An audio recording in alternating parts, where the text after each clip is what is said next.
Do you think we're reincarnated? I do believe in reincarnation, because I don't believe one life is enough to create who we are today. So I wanted to be a monk since I was 4 years old.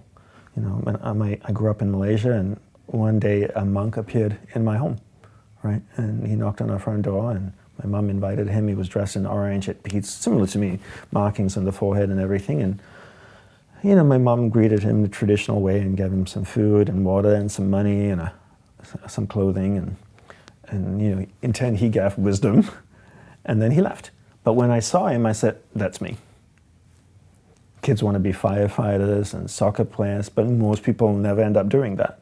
I saw this, and I'm still dressed this way, you know, 40 years later.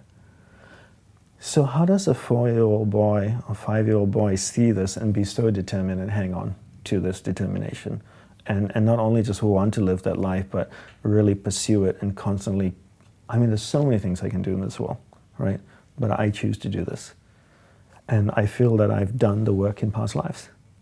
And that's why it's so easy for me to do this. I can go live in a monastery, away from my family, my friends, wake up at 4 in the morning, lead a disciplined life, eat 3 meals a day, lead a celibate life in the monastery, all the training and everything that comes with the traditional monastery I lived in, no problem.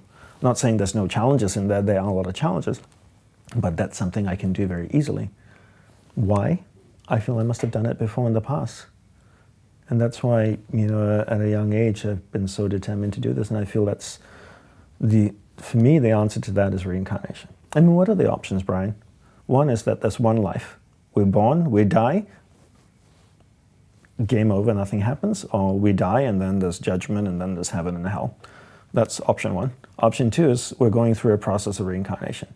I don't like option one because who gets to call the shots? Why is one person born to $1 billion family, has everything they need, and then another person is born a cripple in the slums in some village in China or India, or poverty in America in some poor little American town? But happiness isn't determined by either one, is it?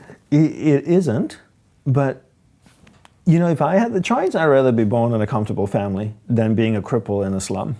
Yeah. Right? So who gets to call? If it's God determining that, then God's a jerk. So it doesn't make sense to you. It doesn't make sense Right. to me. And is it genetic? Some people go, oh, that's genetic, it's DNA. I'm like, no, it's not. There's nobody in my family or previous generations of my family that were a monk or priest. And none of them were entrepreneurs. They all worked for the government or did some job or another. I'm an entrepreneur, I'm a priest, I was a monk. So it's not genetic. There's nobody in my family's line that remotely wants to do what I want to do. So how can it be genetic? I don't think Steve Jobs' dad was an entrepreneur, or Barack Obama's dad was a politician. Yeah, I've had a lot of conversations with a lot of interesting people in this very intimate environment.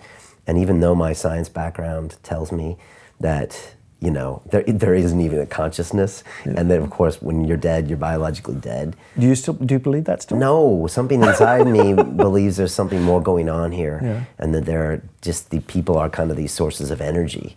And that doesn't make any sense, but also as a scientist and engineer, I also can't deny some of my observations, and some of my intuition is saying there's much more going on here than what the science tells me.